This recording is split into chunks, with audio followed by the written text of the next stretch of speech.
மாநகர சபை நகர சபையினுடைய என்ன ரெஸ்பான்சிபிலிட்டி என்று கேளுங்கள். வந்தார் ஒருவர் சொல்றார் குடுவை நிறுத்த போறார். நகர சபை உறுப்பினராக குடுவை உங்களுக்கு நிறுத்த முடியாது. கொலன்னாவை நகர சபையிலே சஜபையோடு செல்கின்ற பொழுது அகில இலங்கை மக்கள் காங்கிரசுக்கு ஆசனம் கிடைக்காது என்ற பட்சத்தில் எங்களுடைய கட்சி தனிமையிலே களமிறங்க இருக்கின்றது. இதனைத்தான் அன்று டாக்டர் கலீல் செய்தார், இதனைத்தான் அன்று வாப்பிச்சி மரைக்கார் செய்தார், இதனைத்தான் மர்ஹூம் அஷ்ரப் செய்தார். இதனுடைய இந்த தன்மை எனக்கு புரியவில்லை. உண்மையிலே அரசியல் என்பது ஏமாற்று விடயம் அல்ல. சகோதரர் ரவுஃப் ஹக்கீமை பொறுத்த மட்டில் நான் விமர்சிக்கவில்லை. கிழக்கு மாகாணத்தில் அவர் பேசுவது என்பது அது ஒரு அரசியல் சாணக்கியம். இதுதான் ஒரு தலைவனுக்கு தேவை. அவர் பொய் சொல்லவில்லை, விளங்குகின்றதா? இன்று என்னுடைய தலைவர் கௌரவ அல்ஹாஜ் ரிஷாட் பதியுதீன் அவர்கள் மயில் கட்சியிலே கொலன்னாவையிலே கேட்கின்றார், ஒரு சில இடங்களிலே கொழும்பு மாநகர சபையிலே சஜபையோடு கேட்கின்றார். இது பிழை அல்ல. சென்ற பாராளுமன்ற தேர்தலிலே நான் பாராளுமன்ற தேர்தலிலே களமிறங்கியிருந்தேன். நான் ஒரு விடயத்தை கூறினேன், என்னால் முஜிபுர் ரஹ்மான் தோற்கக்கூடாது, என்னால் மரைக்கார் தோற்கக்கூடாது. இந்த சமூகத்திற்கு பன்மொழிகளில் பேசக்கூடிய ஆற்றலை இவர்களுக்காக நாங்கள் மாற்றுக் கட்சியில் தேர்தல் இறங்கினாலும் எங்களுக்கு போடக்கூடிய வாக்குகளை அவர்களுக்கு போடுங்கள் என்று சொன்னோம். அல் உலமா வரசத்துல் அன்பியா, உலமாக்களை விமர்சிக்கின்ற பொறுப்பு இந்த நாட்டிலே யாருக்கும் இல்லை. இதை என்னுடைய பார்வையிலே நான் பார்க்கின்றேன். அவுட்டேஷன்காரர் என்று சொல்கின்றார்கள். ஏனப்பா அவுட்டேஷன்? ரசூல் ஸல்லல்லாஹு அலைஹி வஸல்லம் மக்காவில் இருந்து மதீனாவுக்கு போகின்ற பொழுது ஹிஜ்ரத் பயணம் அல்லாஹ் கூறுகின்றான். நாங்கள் ஒரு நகரத்திலிருந்து இன்னொரு நகரத்திற்கு தொழில் வாய்ப்புக்காக வந்திருக்கின்றோம். உங்களுடைய பாசறையில் வளர்க்கப்பட்டவர்கள் நான் இஸ்லாமிய அரபு கலாசாலையிலே 3 வருடங்கள் கல்வி கற்றேன். அந்த ஒரு சிந்தனையில் தான் நான் பேசுகின்றேன்.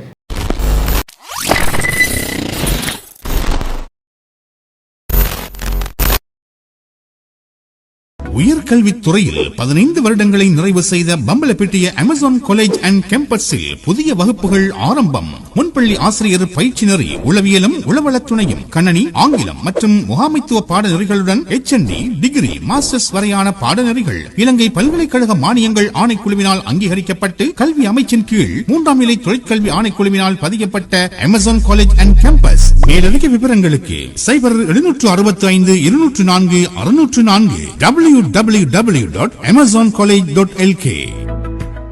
அஸ்ஸலாமு அலைக்கும் வரஹ்மத்துல்லாஹி வபரகாத்துஹு. ஷார்ட் நியூஸ் வழங்கும் மற்றும் ஒரு ஷார்ட் டாக் நிகழ்ச்சியில் உங்கள் அனைவரையும் சந்திப்பதில் மகிழ்ச்சி அடைகிறேன்.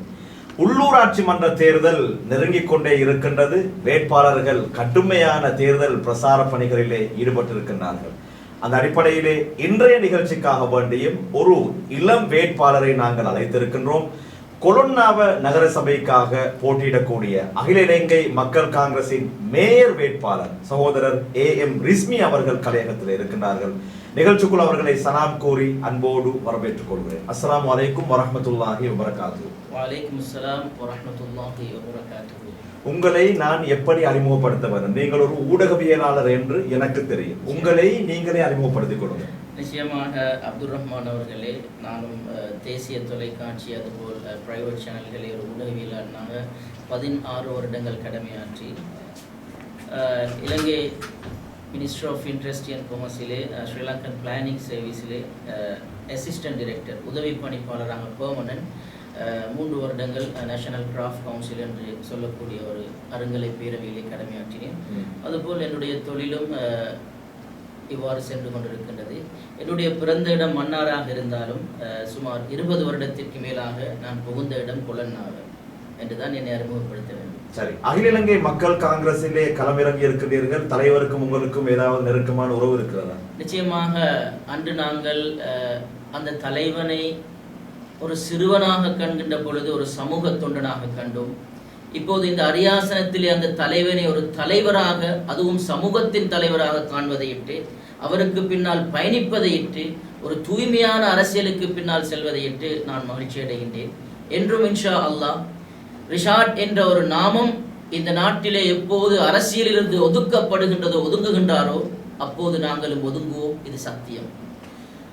ஆனால் அகில இலங்கை மக்கள் காங்கிரஸை பொறுத்தவரையிலே கொலன்னாவ நகர சபைக்காக வேண்டி தனியாக மயில் சின்னத்திலே போட்டியிடுகிறீர்கள். அதே போன்று கொழும்பு மாநகர சபைக்கு ஐக்கிய மக்கள் சக்தியோடு சேர்ந்து போட்டியிடுகிறீர்கள். இது ஒரு இந்த கலாச்சாரம், இதை நீங்கள் எப்படி பார்க்கிறீர்கள்? இந்த நகர சபையிலே போட்டியிடுகின்ற பொழுது தனியாக போட்டியிடலாம். இதுதான் தீர்க்க தரிசனமான சாணக்கியமான அரசியல் என்று சொல்வது. கொழும்பு மாநகர சபையிலே அதாவது சஜபையோடு செல்கின்ற பொழுது 3-4 ஆசனங்களை பெறலாம் என்ற ஒரு யுக்தியோடு பயணிக்கின்றோம். கொலன்னாவை நகர சபையிலே சஜபையோடு செல்கின்ற பொழுது அகில இலங்கை மக்கள் காங்கிரசுக்கு ஆசனம் கிடைக்காது என்ற பட்சத்தில் எங்களுடைய கட்சி தனிமையிலே களமிறங்க இருக்கின்றது. இதனைத்தான் அன்று டாக்டர் கலீல் செய்தார், இதனைத்தான் அன்று வாப்பிச்சி மரைக்கார் செய்தார், இதனைத்தான் மர்ஹூம் அஷ்ரப் செய்தார்.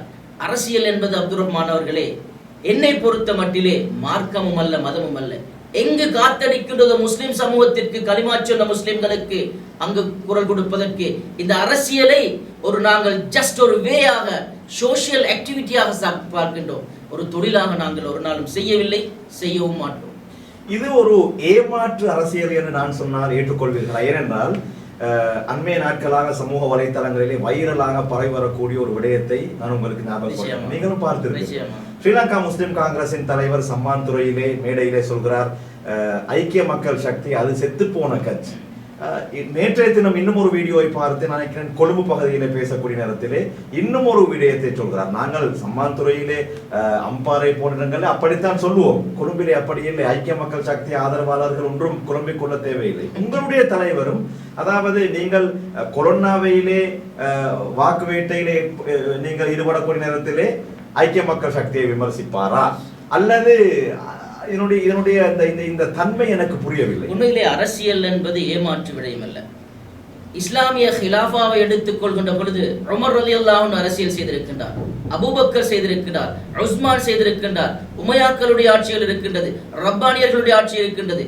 இதெல்லாம் இஸ்லாமிய அரசியலை அன்று செய்தார்கள். ஆனால் இன்று முஸ்லிம் சமூகம் ஏமாற்று அரசியலை செய்யவில்லை, ஏதோ ஒரு சாயலிலே அவர்கள் பயணித்துக் கொண்டிருக்கின்றார்கள். இந்த நாட்டிலே உங்களுக்கு தெரிந்திருக்கும், முஸ்லிம் சமூகத்திலே மறுபடியும் மறைந்த அஷ்ரப் அவர்கள் சந்திரிகா அரசோடு இருந்தார். அதுபோல் மற்ற அரசாங்கங்களோடு இருந்து இந்த முஸ்லிம் சமூகத்திற்கான ஒரு தலைமைத்துவத்தை வழங்கிக் கொண்டிருக்கின்றார். சகோதரர் ரவுஃப் ஹக்கீமை பொறுத்த மட்டில் நான் விமர்சிக்கவில்லை. கிழக்கு மாகாணத்திலே அவர் பேசுவது என்பது அது ஒரு அரசியல் சாணக்கியம். இதுதான் ஒரு தலைவனுக்கு தேவை. அவர் பொய் சொல்லவில்லை, அவர் உண்மையைத்தான் சொல்கின்றார். அவர் என்ன சொல்கின்றார், இந்த சம்மாந்துறை மண்ணிலே நான் சஜபை கட்சியை விமர்சிக்கின்றேன் என்று சொன்னால், நான் ஒரு தேசிய அரசியல் நீரோட்டத்திலே, இந்த சமூகத்தினுடைய தேசிய அரசியல் நீரோட்டத்திலே விமர்சனம் என்பது சர்வசாதாரணம். ஒருவரை வீழ்த்த வேண்டும் என்ற விமர்சனம் இருக்கின்றது, ஒருவருடைய அபிவிருத்திக்கான விமர்சனம் ஒன்று இருக்கின்றது. 2 விமர்சனங்கள் இருக்கின்றன. ரவுஃப் ஹக்கீம் கண்டியிலே ஒரு விடயத்தை சொல்கின்றார், கிழக்கு மாகாணத்திலே சொல்ல காரணம், தன்னுடைய கட்சி இந்த நாட்டிலே முஸ்லிம் சமூகத்திற்கு 22 லட்சத்திற்கும் மேற்பட்ட முஸ்லிம் சமூகத்திற்கு ஏதாவது ஒரு குரலை கொடுக்க வேண்டும் என்பதற்காக. மறைந்த தலைவர் அஷ்ரப் அவர்கள் இந்த ஒரு செய்தியை இந்த முஸ்லிம் சமூகத்திற்கு செய்துவிட்டு சென்றார். எங்கு காத்தடிக்கின்றதோ இந்த சமூகத்திற்காக அந்த அரசியல் நீரோட்டத்திலே பயணிக்க வேண்டும் முஸ்லிம் தலைவர்கள். விளங்குகின்றதா?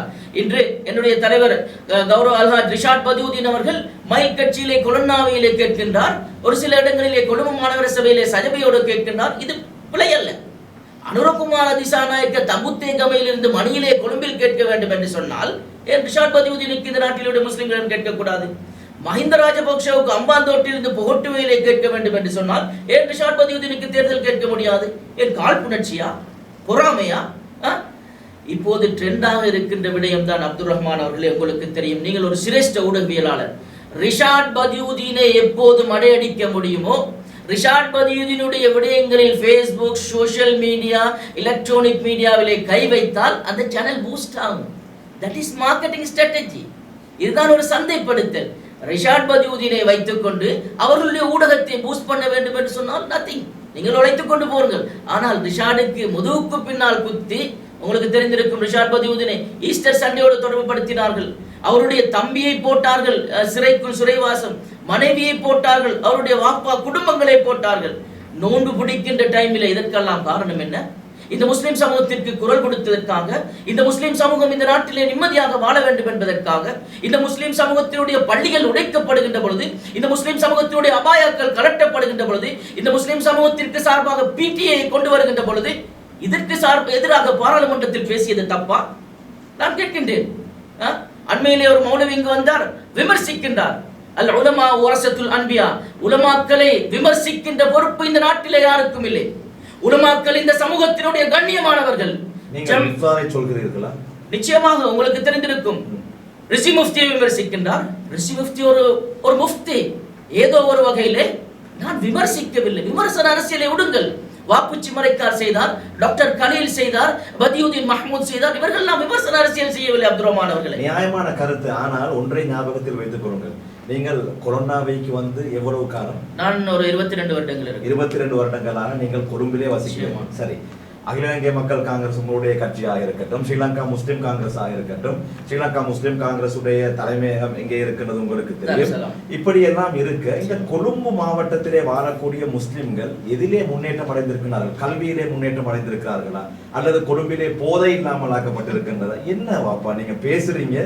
உங்களுடைய தலைவர்கள் எல்லாம் இருக்கிறார்கள், கட்சி எல்லாம் இருக்கின்றது, நீங்கள் சொல்லக்கூடிய விடயங்களை ஏற்றுக்கொள்ளக்கூடியதாக இருந்தாலும் என்ன மாற்றம்? நிச்சயமாக உங்களுடைய விடயங்களே நானும் ஒத்து போகின்றேன். இது முஸ்லிம் சமூகத்திற்கு கொழும்பிலே நினைக்கிறேன் மௌரூப் ஹாஜியார் இருந்தார். அவருடைய மரணத்திற்கு பிறகு ஒரு அமைச்சு கூட கொழும்பு முஸ்லிம் சமூகத்திற்கு கிடைக்கவில்லை. சென்ற பாராளுமன்ற தேர்தலிலே நான் பாராளுமன்ற தேர்தலிலே களமிறங்கியிருந்தேன். நான் ஒரு விடயத்தை கூறினேன், என்னால் முஜிபுர் ரஹ்மான் தோற்கக்கூடாது, என்னால் மரைக்கார் தோற்கக்கூடாது. இந்த சமூகத்திற்கு பன்மொழிகளில் பேசக்கூடிய ஆற்றலை இவர்களுக்காக நாங்கள் மாற்றுக் கட்சியில் தேர்தல் இறங்கினாலும் எங்களுக்கு போடக்கூடிய வாக்குகளை அவர்களுக்கு போடுங்கள் என்று சொன்னோம். இந்த கொழும்பு சமூகத்தில் உள்ள சரியான ஒரு தலைமைத்துவத்தை இன்ஷா அல்லாஹ் வழங்குவதற்கு அகில இலங்கை மக்கள் காங்கிரஸ் தயாராக இருக்கின்றது. இதற்காக கொழும்பானை தான் ஆள வேண்டும் என்ற ஒரு சுலோகம் இல்லை. இது இனவாதம். இதை என்னுடைய பார்வையிலே நான் பார்க்கின்றேன். அவுட்டேஷன்காரர் என்று சொல்கின்றார்கள். ஏனப்பா அவுட்டேஷன்? ரசூல் ஸல்லல்லாஹு அலைஹி வஸல்லம் மக்காவிலிருந்து மதீனாவுக்கு போகின்ற பொழுது ஹிஜ்ரத் பயணம் அல்லாஹ் கூறுகின்றான். நாங்கள் ஒரு நகரத்திலிருந்து இன்னொரு நகரத்திற்கு தொழில் வாய்ப்புக்காக வந்திருக்கின்றோம். உங்களுடைய பாசறையில் வளர்க்கப்பட்டவர்கள் நான் இஸ்லாமிய அரபு கலாசாலையிலே 3 வருடங்கள் கல்வி கற்றேன். அந்த ஒரு சிந்தனையில் தான் நான் பேசுகின்றேன். உங்களுக்கு தெரிந்திருக்கும், இலங்கை வரலாற்றிலே வரலாறு நடிகிலும் ஒரு கேபினெட் இல்லாத ஒரு அரசாங்கத்தை தான் முஸ்லிம் சமூகம் இப்போது இருக்கின்றார்கள். டாக்டர் கலீலில் இருந்து ஆரம்பித்து மறைந்த தலைவர் மர்ஹூம் அஷ்ரஃபில் இருந்து ஆரம்பித்து இப்போது இருக்கின்ற முஸ்லிம் தலைவர்கள் வரை டிப்யூட்டி மினிஸ்டரா as a decision maker is cabinet. இந்த முஸ்லிம் சமூகத்தை வைத்து அரசியல் செய்யாதீர்கள். டாக்டர் ஷாஃபியை வைத்து செய்தீர்கள், சட்டத்தரணி ஹிஜாஸ் ஹிஸ்புல்லாவை வைத்து செய்தீர்கள், அஹ்னப் அஸீமை வைத்து செய்தீர்கள். இன்னொரு ட்ரெண்ட் தான் உங்களுக்கு தெரிந்திருக்கும், என்னுடைய நண்பர் தான் சகோதரர் ரஸ்மின் நானா. உண்மையில் இந்த சமூகம் எங்கு நசுக்கப்படுகின்ற பொழுது சகோதரர் ரஸ்மின் இறங்குவார். அது அமெரிக்கன் எம்பசியாக இருக்கலாம், அறக்கலையாக இருக்கலாம். யாரால் அவருக்கு எதிராக ஒரு ஏஜெண்டை கனடாவில் இருந்து வைத்துக் கொண்டு அய்யூப் அஸ்மின் என்று சொல்லக்கூடியவர், பாப்பா நீங்க டிஎன்ஏயில் போட்ட பிச்சையை எடுத்துக்கொண்டு ரஸ்மினை விமர்சிப்பதற்கு நீங்கள் அல்ல, நாங்கள் உடனாலும் மௌனித்திருந்தோம். சகோதரர் ரஸ்மின் செய்தது எங்களுக்கு தெரியும், இந்த நாட்டுக்கு தெரியும், இந்த முஸ்லிம் சமூகத்திற்கு தெரியும், அறக்கலையில எங்களுக்கு தெரியும் இந்த நாட்டிலே என்ன செய்தார் என்று. ஒரு பிரச்சனை வருகின்ற பொழுது கர்ஜிக்கக்கூடிய சிங்கமாக இருந்தார். இந்த இன்டர்வியூக்கும் அவுட் ஆஃப் சப்ஜெக்ட் நான் சொல்கின்றேன், ஆனால் சந்தர்ப்பம் கிடைத்து காற்றுள்ள போது தூற்றிக்கொள்ள வேண்டும். சகோதரர் அய்யூப் அஸ்மினுக்கு சொல்கின்றேன், வண்டவாளங்களை இன்ஷா அல்லாஹ் வெகு விரைவில் நாங்கள் தண்டவாளங்களாக மாற்றுவோம். டயஸ்போராக்களின் படங்களை பெற்றுவிட்டு உங்களுக்கு அசைலம் தேவை என்பதற்காக கனடாவில் இருந்து கொண்டு இந்த முஸ்லிம் சகோதரனையும் ஜம்இய்யாவையும் விமர்சிப்பதற்கு நீங்கள் தகுதியற்றவர். இப்போது கொலன்னாவை விடயத்திலே அப்துல் ரஹ்மான் அவர்களை நாங்கள் கொல்வத்தைக்கு செய்திருக்கின்றோம். கொட்டிக்காவத்தை முள்ளேரியாவிலே மறைந்த எங்களுடைய மர்ஹூம் ஃபாயிஸ் தெரியும், முன்னாள் மாகாண சபை உறுப்பினர், அல்லாஹ் அவருடைய கபரை வெளிச்சமாக்க வேண்டும். பொல்வத்தை, கொட்டிக்காவத்தை, கொலன்னாவை, சேதவத்தை, சாலமுள்ள போன்ற பிரதேசங்களிலே பாரியளவிலான திட்டங்களை கௌரவ அமைச்சர் ரிஷாட் பதியுதீன் இருக்கின்ற பொழுது செய்தார். உங்களுக்கு தெரியும், இந்த நாட்டிலே உலமாக்களுக்கான விசேட கொடுப்பனவை கொடுத்த ஒரே ஒரு தலைவர் ரிஷாட் பதியுதீன்.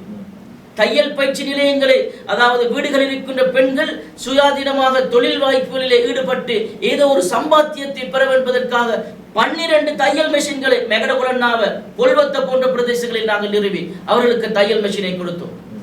பாரிய வெள்ளம் ஒன்று ஏற்பட்டது கொலன்னாவிலே. அப்போது கணக்கெடுக்க ட்ரெண்ட் இல்லாத ஒரு விடயமாக இருந்தது. இந்த மக்களுக்கு சேவை செய்ய வேண்டும் என்பதற்காக வெள்ள நிவாரணங்களை கொலன்னாவை பள்ளி பரிபாலன சபையோடு சேர்ந்து இன்னும் அந்த தலைமைத்துவங்கள் இருக்கின்றார்கள், அவர்களை கேட்டு பாருங்கள். நாங்கள் ஏதோ ஒன்றை செய்து விட்டுத்தான் உங்களிடம் கேட்கின்றோம். ஒரு சந்தர்ப்பத்தை தாருங்கள். எங்களிடம் நீண்ட தூர பார்வை இருக்கின்றது, எங்களிடம் நல்ல திட்டங்கள் இருக்கின்றது, நாங்கள் படித்தவர்கள். அப்துல் ரஹ்மான் அவர்களே, நீங்கள் கேளுங்கள். உதாரணமாக நான் கூறுகின்றேன், இப்போது இந்த தேர்தலில் கேட்கின்றவர்களுக்கு நகரசபை மாநகர சபை சட்டம் எப்போது கொண்டு வரப்பட்டது என்று கேளுங்கள், தெரியாது. மாநகர சபை நகர சபையினுடைய என்ன ரெஸ்பான்சிபிலிட்டி என்று கேளுங்கள். வந்தார் ஒருவர் சொல்றார் குடுவை நிறுத்த போறார். நகர சபை உறுப்பினராக குடுவை உங்களுக்கு நிறுத்த முடியாது. நகர சபையிலே சில சட்ட திட்டங்கள் இருக்கின்றது. நகரசபை உறுப்பினருக்கு, மாநகர சபை உறுப்பினருக்கு சில ரூல்ஸ் அண்ட் ரெகுலேஷன் பிரின்சிபல்ஸ் இருக்கின்றது. இதனைத்தான் செய்ய வேண்டும். தேசிய அரசியல் நீரோட்டத்தில் வழங்குகின்ற வாக்குறுதிகளை யாரும் செய்ய முடியாது. தேசிய அரசியல் நீரோட்டம் என்பது வேறு, ஊருக்கான தேர்தல் என்பது வேறு. இதற்காகத்தான் நாங்கள் கொலன்னாவில் இருக்கின்றோம். சரி, மிக முக்கியமான ஒரு கேள்வி இருக்கின்றது. நீங்கள் களமிறங்கி இருக்கக்கூடிய கொலன்னாவை பகுதி, கொழும்பை பொறுத்தவரையிலே பெட்டி கடைகளை போன்ற சர்வதேச பாடசாலைகள் நிறைந்த ஒரு பகுதி. கொரோனாவை பொறுத்தவரையிலே 90% முஸ்லிம்கள் வாழக்கூடிய ஒரு பகுதி. நான் சரிதானே? எனக்கு ஸ்ட்ராட்டஜிக்கலி தெரியாது, ஆனால் அதிகமான முஸ்லிம்கள் வாழக்கூடிய ஒரு பகுதி. அங்கே பாருங்கள், ஒரு அரசாங்க பாடசாலை கிடையாது முஸ்லிம்களுக்கு. அங்கிருந்து வருகிறார்கள் பாடசாலையில் ஒரு முஸ்லிம் பாடசாலை கூட இல்லை. அங்கிருந்து வருகிறார்கள் ஃபாத்திமா முஸ்லிம் மகளிர் கல்லூரி, ஹைரியா போன்ற இடங்களுக்கு வருகிறார்கள். அன்று ஒரு வேட்பாளர் இந்த இடத்திலே சொன்னார், அதிகாலை வேளையிலே அங்கே பாதை ஓரங்களிலே பார்த்தால் ரொம்ப சிரமப்படுகிறார்கள். உங்களுடைய தலைவர் நீண்ட காலம், அதாவது அரசியலிலே பாராளுமன்றத்தில் இருக்கக்கூடியவர், நீங்கள் சொல்கிறீர்கள் கொரோனாவைக்கு பல வேலை திட்டங்களை செய்தேன் என்று. கடந்த காலங்களிலே சகோதரர் ஃபாயிஸ், மர்ஹூம் ஃபாயிஸ் அவர்கள் பல விடயங்களை செய்திருக்கிறார்கள். இதுவரையிலே இந்த கல்விக்காக வேண்டி ஒரு நிரந்தர தீர்வை கொரோனாவை மக்களுக்கு பெற்றுக் கொடுக்கவில்லை. என்ன நல்ல ஒரு விடயத்தை கேட்டீர்கள். இன்ஷா அல்லாஹ் ரிஸ்மி இன்று பேசுகின்றேன், அடுத்த வெற்றி கூட்டத்தோடு ஷோர்ட் நியூஸில் வருகின்றேன். வல்லாஹில் அதையும் எழுதி வைத்துக் கொள்ளுங்கள். சகல விதமான விடயங்களையும் நான் பேர சொல்ல மறுக்கின்றேன். ஒருவர் அந்த காணியை 2-3 ஏக்கர் காணியை வக்குப் பண்ணியிருக்கின்றார். சின்ன ஜாகிரா ஒன்றை செய்வதற்காக 2-3 கிழமைகளுக்கு முன்னாலும் ஒரு தனவந்தர், சவுதியிலிருந்து வந்த தனவந்தரை நாங்கள் அணுகி அந்த இடத்தை காட்டியிருக்கின்றோம். வெகு விரைவில் இன்ஷா அல்லாஹ் தேர்தல் வாக்குறுதி இல்ல வல்லாஹி இது தேர்தலுக்கான வாக்குறுதி அல்ல, இது சத்தியமிட்டு கூறுகின்றேன். ரிஷாட் பதியுதீன் மூலமாக நிச்சயமாக நாங்கள் கல் வைப்போம். கொட்டிக்காவத்தையிலே தெரியும், அங்க இருக்கின்ற பள்ளிவாயிலுக்கு அருகாமல் இருக்கின்ற அந்த காணியிலே நிச்சயமாக நாங்கள் கல் வைப்போம். அங்கு சர்வதேச பாடசாலை இல்ல, அரசு அங்கீகாரத்தோடு சின்ன ஜாகிரா ஒன்றை உருவாக்கினோம் இன்ஷா அல்லாஹ். இதற்காக ஒரு கமிட்டி உங்களுக்கு தெரிந்திருக்கும், இது சம்பந்தமாக கேளுங்கள். கொலன்னாவை பள்ளி பரிபாலனம், கொலன்னாவை ஃபெடரேஷனிடம் கேளுங்கள். இதற்காக கஷ்டப்பட்டு கொண்டிருக்கின்றார்கள். இந்த ஒரு பாடசாலை வர வேண்டும் என்பதற்காக ஒரு முக்கிய விடயம். கொலன்னாவிலே சுமார் சென்ற தேர்தலிலே, வட்டார தேர்தலில் 38,000 பேர் வாக்களிப்பதற்கு தகுதியாக இருந்தார்கள். இப்போது 6,000-5,000 வாக்குகள் கூடியிருக்கின்றது. அப்படி என்று சொல்லுகின்ற பொழுது 34,000 வாக்குகள் இருக்கின்றது. இதிலே 17,000-க்கும் 18,000-க்கும் உட்பட்ட வாக்குகள் இந்த முஸ்லிம் சமூகம், களிமா சொன்ன சமூகத்தினுடைய, ஏனையவர்கள் பெரும்பான்மை சமூகத்தின். ஆனால் அந்யோன்யமாக வாழ்ந்தாலும் நீங்கள் கூறுவது போன்று, குறிப்பாக ஒரு தேசிய பாடசாலையிலே, ஒரு பெரும்பான்மை பாடசாலையிலே ஃபேஸ் கவரோடு ஒரு சகோதரி போகின்றாள் என்று சொன்னால் கருப்பு கண்ணாடியில் நோக்குகின்ற வரலாற்றை நாங்கள் பார்த்திருக்கின்றோம். இன்ஷா அல்லாஹ் இதற்கான வாக்குறுதி, இதற்கான சரியான திட்ட நகல் வரைவு வெகு தூரம் இல்லை. நான் மரணித்தாலும் இன்ஷா அல்லாஹ் என்னோட இருக்கின்ற நண்பர்கள் இந்த பணியை முன்கொண்டு செல்வார்கள். நிச்சயமாக அல்லாஹ்வுக்கு பயந்து நாங்கள் தூய்மையாக நாங்கள் அரசியல் செய்கின்றோம். நாங்கள் யாரையும் விமர்சிக்கவில்லை, வல்லாஹில் யாரையும் நாங்கள் விமர்சிக்கவில்லை. நாங்கள் இரக்கம் உள்ளவர்கள். நீங்கள் உணவு உட்கொள்ளவில்லையா, வீடு தேடி வந்து நாங்கள் உணவை கேட்கின்றோம். அப்படிப்பட்ட ஒரு கட்சியினர் நாங்கள் எந்த கட்சிக்கும் இப்போது நீங்கள் கணக்கெடுத்து பாருங்கள். எல்எம்டியினுடைய வார்த்தாவின் பிரகாரம் ஒவ்வொரு கட்சியில் அந்த லிஸ்டில் அகில இலங்கை மக்கள் காங்கிரஸ் 3வது இடத்தில் இருக்கின்றது. சுமார் 3 ஆசனங்களை பெறக்கூடிய சந்தர்ப்பம் இருக்கின்றது. காரணம், ரிஷாட் பதியுதீனுக்கு என்று வடக்கு கிழக்கிலிருந்து பதிவு செய்யப்பட்ட வாக்குகள் 3,500 வாக்குகள் இருக்கின்றது. ரிஷாட் எங்கு காய் காட்டுகின்றாரோ அங்கு காட்டுவார்கள். அதுபோல எங்களுடைய நைசராஜி கேட்கின்றார் ஒரு கட்சியிலே, அங்கும் இருக்கின்றார் நிச்சயமாக. காரணம், இந்த சகோதரர்கள் இரக்கமான சகோதரர்கள் அரசியலுக்கு தேவை. பொய் சொல்லாத சகோதரர்கள் தேவை. தீர்க்கதரிசனமான அபிவிருத்தி பாதையோடு பயணிக்கக்கூடிய அரசியல் இளைஞர்கள் தேவை. விமர்சன அரசியல் வேண்டாம், அபிவிருத்தி அரசியலை நாங்கள் செய்வோம். இந்த மைக்கை கண்டுவிட்டால் சிலருக்கு ஆசை ஏற்படுகின்றது. அவரை பேச வேண்டும், ரவுஃப் ஹக்கீமை விமர்சிக்க வேண்டும், ரிஷாடை விமர்சிக்க வேண்டும், ஜம்இய்யாவை விமர்சிக்க வேண்டும். நான் சரியான கவலைப்பட்டேன். அப்துல் ஹாலிக் மௌலவி இந்த சமூகத்தின் சொத்து. ஒருவர் வந்து விமர்சித்துக் கொண்டுகின்றார். அப்துல் ஹாலிக் மௌலவி கண்டியாக இருக்கலாம், எங்களுடைய ஹஸ்ரத், அவர் ஓதி தந்தவர், இந்த சமூகத்தினுடைய ஒரு முக்கியமான சொத்துகளில் ஒருவர். இவரை விமர்சிப்பதற்கு யாரும் அது கிடையாது. அரசியல் பிரச்சனையிலே அவருக்கு தொடர்பு இருக்கின்றதா, கொள்கை ரீதியிலே தொடர்பு இல்லையா? கொள்கைக்குள் வருகின்றது இஸ்லாமிய ஒரு பார்ட் ஆஃப் ஒரு அத்தியாயம் தான் பொலிட்டிக்கல். அது நீங்கள் ஒரு டேபிளில் இருந்து ஜம்மியாவை கூப்பிட வேண்டும், இலங்கை சமூகத்தினுடைய முஸ்லிம் சமூகத்தினுடைய தலைவர்களை கூப்பிட வேண்டும். நான் ஒரு விஷயத்தை கூறுகின்றேன். அவர் ஒரு பொய்யான குற்றச்சாட்டை வைத்தார் பிஃப்லால் மௌலவி. நான் நொமினேஷன் கட்டுவதற்கு முதல் இரவு சரியாக 12:45 வல்லாஹி நான் ஜௌஃபர் ஆஜியாரிடம் கோல் அடித்தேன். வாருங்கள் ஒன்று சேருவோம், நீங்கள் வண்ணாத்தியில் கேட்கின்றீர்கள், நான் மயிலில் கேட்கின்றேன், எனக்கு செட் ஆகாது என்று சொன்னார் அவருடைய மேயர் வேட்பாளர் கொழும்பிலே. நான் கேட்டேன், நாங்கள் ஒன்றாக சேர்ந்து எங்களிடம் ஒரு அணி இருக்கின்றது, உங்களிடம் ஒரு அணி இருக்கிறது, நெகோசியேட் பண்ணி நாங்கள் செய்வோம். இப்போது என்ன கூறுகின்றார் அவர் உண்டு சொன்னா சும்மா கத்துகின்றார்கள். அந்த கட்சியினுடைய முக்கியமானவர் பஷீர் சவுதாவ், அவர் எங்கிருந்து வந்தார்? முஸ்லிம் காங்கிரசுடைய ரத்தம். தலைவரை ரவுஃப் ஹக்கீமை விமர்சிக்கின்ற நீங்கள் பஷீர் சவுதாவை கட்சியிலிருந்து வெளியே போடுங்கள். 2017ஆம் ஆண்டு ஐக்கிய சமாதான முன்னணி என்று இருந்தது. அதன் பின் தான் நீங்கள் நெகோசியேஷன் ஆக்டிலே போட்டிருக்கின்றீர்கள், நீங்கள் ஐக்கிய சமாதான கூட்டமைப்பு என்று. மைக்கை கண்டால் விமர்சிக்காதீர்கள். நீங்கள் பேசுவதை பார்க்கும் போது கொரோனாவிலே உங்களுக்கு சமாதான கட்சி அவருடைய கட்சி. இவர்கள் ஜுஜிபி, இவர்கள் ஓடவே இல்லை. 7 என்று சொன்னால் 500 வாக்குகள் எடுத்து காட்ட சொல்லுங்கள். கொரோனாவை நகரசபையில் எடுக்க மாட்டார்கள். இன்ஷால் நாங்கள் செய்த ஒரு விடயம், நாங்களும் கொட்டிக்காவத்த முள்ளேரியாவுக்கு மயிலை போட்டிருந்தால் மயிலுடைய ஆட்டம் விளங்கி இருக்கும். உங்களுடைய கொட்டகைகளை உடைத்திருப்போம். நான் விமர்சனமான அரசியல் உங்களை தூற்றவில்லை. நான் சொல்கின்றேன், மைக்கு முன்னால் வந்தால் அல்லாஹ்வுக்காக வேண்டி, அல்லாஹ் உங்களை பாதுகாக்க வேண்டும், பதுவா செய்து கொள்ளுங்கள், விமர்சிக்காதீர்கள். ரிஷாடை விமர்சிச்சு ரிஷாட் பதியுதீனை உங்களுக்கு என்ன வாப்பா கிடைக்குது? ரிஷாட் பதியுதீன் நீங்கள் சொன்னாலும் சொல்லாவிட்டாலும் 20 வருஷம் பாராளுமன்றத்தில் இருக்கின்றார். ரிஷாட் பதியுதீன் சின்னம் இல்லாமல் வெறும் பேலட் பேப்பரிலே மக்களிடம் கொடுத்தால் அவர் வெல்லுவார். ரவுஃப் ஹக்கீம் மீது ஒன்று வெல்லுவார். நீங்கள் பாராளுமன்றத்திற்கு செல்லுங்கள். சட்டம் இயற்றுகின்ற பொறுப்பு மாநகர சபையில் இல்லை, நகர சபையில் இல்லை, பிரதேச சபையில் இல்லை. பாராளுமன்றம் முக்கியமான உன்னதமான அந்த பாராளுமன்றத்தில் இருக்கிற சட்டம் இயற்றுபவர்கள் அவர்கள். நான் என்ன விடயத்தை சொல்ல வருகின்ற ஆக்ரோஷமாக பேசுகின்றேன் என்று சொன்னால், அந்த இன்டர்வியூவை பார்க்கின்ற பொழுது எனக்கு உள்ளத்திலே நெகிழ்ந்தது. நீங்களும் இறுதியாக கூறுகின்றீர்கள், ஏன் விமர்சிக்கின்றீர்கள் என்று. நீங்கள் ஒரு உலமா, நீங்கள் ஒரு ஆலிம், நீங்கள் ஒரு சிரேஷ்ட ஊடகவியலாளர். உங்களுக்கு தெரியும் எத்தனை பேரை நீங்கள் மண்டியிட வைத்திருப்பீர்கள். அல்லாஹ் மீது ஆணையாக சொல்கின்றேன், ஜமியாவை விமர்சிக்காதீர்கள், உலமாக்களை விமர்சிக்காதீர்கள்.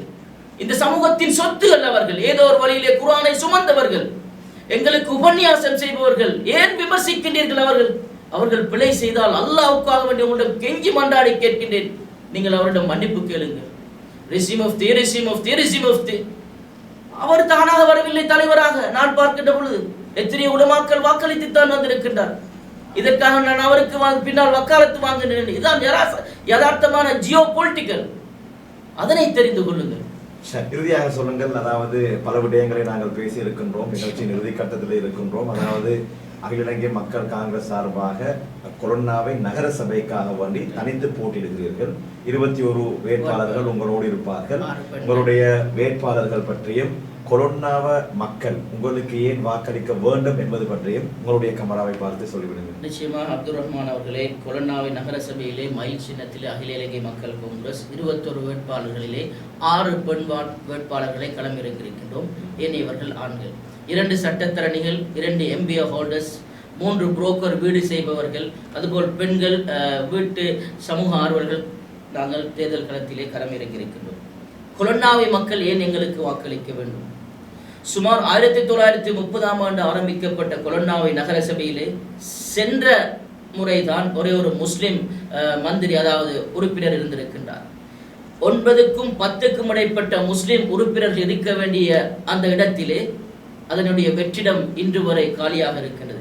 பெரும்பான்மை சமூகம் சிறுபான்மை முஸ்லிம் சமூகத்தை நசுக்கி அடக்கி ஒடுக்குகின்ற காலம்.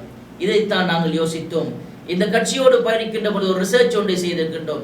இந்த கட்சியோடு பயணிக்கின்ற பொழுது 2 ஆசனங்கள் இல்லை என்று சொன்னால் 3 ஆசனங்கள் இருக்கின்றது. உதாரணமாக ஒரு கடைக்கான ஒரு வெட்டாக இருக்கலாம், இல்லை என்று சொன்னால் ஒரு அப்ரூவல் எடுக்க போவதற்காக அண்டர் த டேபிள் மணியை வையுங்கள் என்று சொல்கின்றார்கள். இது ஒரு களிமா சொன்னவன் இருக்கின்ற பொழுது, களிமா சொன்ன ஒரு முஸ்லிம் சகோதரன் அந்த நகர சபையிலே உறுப்பினராக இருக்கின்ற பொழுது அப்படியான ஒரு விடயம் நடக்காது. 1. 2வது, கல்வியிலே பின்னங்கி இருக்கணும். நகர சபை மூலமாக பாடசாலை கட்ட முடியாது, நகர சபை மூலமாக கட்டிடங்கள் கட்ட முடியாது. ஆனால் உங்களுக்கான பேசிக் நாலேஜ், ப்ரீ ஸ்கூல், பாலர் பாடசாலை கட்டிடங்கள், இன்டர்நேஷனலுக்கு நீங்கள் செல்கின்றீர்கள்.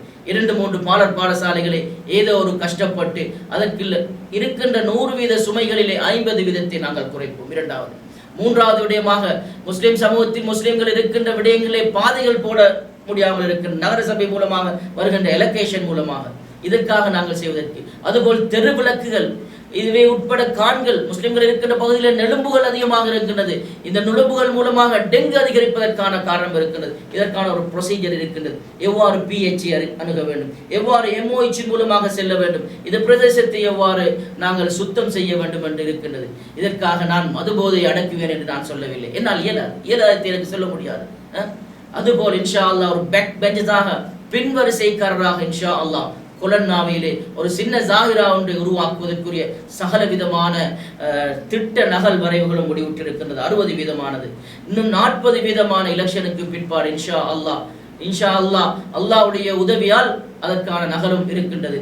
ஃபாத்திமா ஸ்கூல், அதுபோல் ஜாகிரா காலேஜ், அல் ஹிஜ்ரா காலேஜ், அதுபோல் பல பாடசாலை என்று நிரம்பி வழிகின்றது. காரணம் கொலன்னாவை வெள்ளம்பிட்டியிலிருந்து வருகின்றவர்கள் மூலமாக. நிச்சயமாக அன்புள்ள கொழும்பு வாழ் மக்களை மன்னித்து விடுங்கள். உங்களிடம் பகிரங்க மன்னிப்பு கேட்கின்றேன். காரணம் முஸ்லிம் சமூகம் விட்ட பிழை அல்ல. இதை நாங்கள் எங்களுடைய முஸ்லிம் சமூகத்தில் உள்ள சரியான திட்டமிடலோடு நாங்கள் பயணிக்கவில்லை. உங்களிடம் பகிரங்கமாக மன்னிப்பு கேட்டுக்கொள்கின்றோம். இன்ஷா அல்லாஹ் இந்த தவறை இதுமேல் நாங்கள் விட மாட்டோம். கொலன்னாவில் இருக்கின்ற மக்களே, உங்களுக்கான சுயாட்சியான சுய உரிமையோடு ஒரு பாடசாலையை உருவாக்கி தருவதற்கு நாங்கள் இன்ஷா அல்லாஹ் உறுதி பூணுவோம். எனவே வெற்றியின் சின்னம் மயில் சின்னம் மறந்து விடாதீர்கள். அல்லாஹ்வுக்காக வேண்டி பழி தீர்த்து விடாதீர்கள். அல்லாஹ்வுடைய உதவியால் இன்ஷா அல்லாஹ் ஒரு முஸ்லிம் கட்சி, முஸ்லிம் சமூகத்திற்கான குரல். இந்த தேசம் பள்ளிகள் உடைக்கப்படுகின்ற பொழுது பழைய விடயங்களை நான் கிண்டவும் இல்லை, கிளறவும் இல்லை. எந்த தலைவன் குரல் கொடுத்தான், எந்த எம்பசிக்கு முன்னால் ஆர்ப்பாட்டம் செய்தான், அந்த தலைவர் இன்று உங்களுடைய கொலன்னாவைக்கு வந்திருக்கின்றார். எந்த தலைவன் வாழ வேண்டும்? இந்த தலைவன் ஒரு விடயத்தை கூறுகின்றார். தலைமை தூய்மையானது, கட்சியும் தூய்மையானது. வருகின்றவர்கள் வரலாம், செல்கின்றவர்கள் செல்லலாம். கதவு திறந்திருக்கின்றது. நிச்சயமாக இன்ஷா அல்லாஹ் இந்த தேர்தலிலே அப்துல் ரஹ்மான் அவர்களை நாங்கள் வெற்றி பெற்றாலும் தோல்வியிட்டாலும் இன்ஷா அல்லாஹ் மாகாண சபைக்கான ஒரு உந்து சக்தியாக இருக்கின்றது. ஏற்கனவே ஒரு மாகாண சபை உறுப்பினர் எங்களிடம் இருந்தால் அவர் மறைத்து விட்டார், மர்ஹூம் ஃபாயிஸ் அவர்கள். இன்ஷா அல்லாஹ் அந்த இடைவெளியை நாங்கள் நிரப்புவதற்கு தயாராக இருக்கின்றோம். கொரோனாவை மக்கள் நீங்கள் தான் சிந்திக்க வேண்டும். இவர் சொன்ன விடயங்கள், இவருடைய பேச்சிலே நீங்கள் நியாயங்களை கண்டால் அவருக்கு உங்களுடைய வாக்கை, அவருடைய கட்சிக்கு உங்களுடைய வாக்குகளை செலுத்தி இவரையும் ஒரு உறுப்பினராக மாற்றுங்கள் என்ற வேண்டுகோளை விடுத்தவனாக இன்றைய இந்த கலந்துரையாடலில் இருந்து விடைபெற்றுக் கொள்கின்றேன். உங்களுடைய அழைப்பை ஏற்று கலையகத்திற்கு வந்த அகில இலங்கை மக்கள் காங்கிரசின் கொலன்னாவ நகரசபை மேயர் வேட்பாளர் சகோதரர் AM ரிஸ்மி அவர்களுக்கு நன்றிகளை தெரிவித்துக் கொள்கின்றேன். ரொம்ப நன்றி. வீடியோக்களை மிஸ் பண்ணாமல் பார்க்க இன்றே ஷார்ட் நியூஸ் யூடியூப் சேனலை சப்ஸ்கிரைப் பண்ணுங்கள்.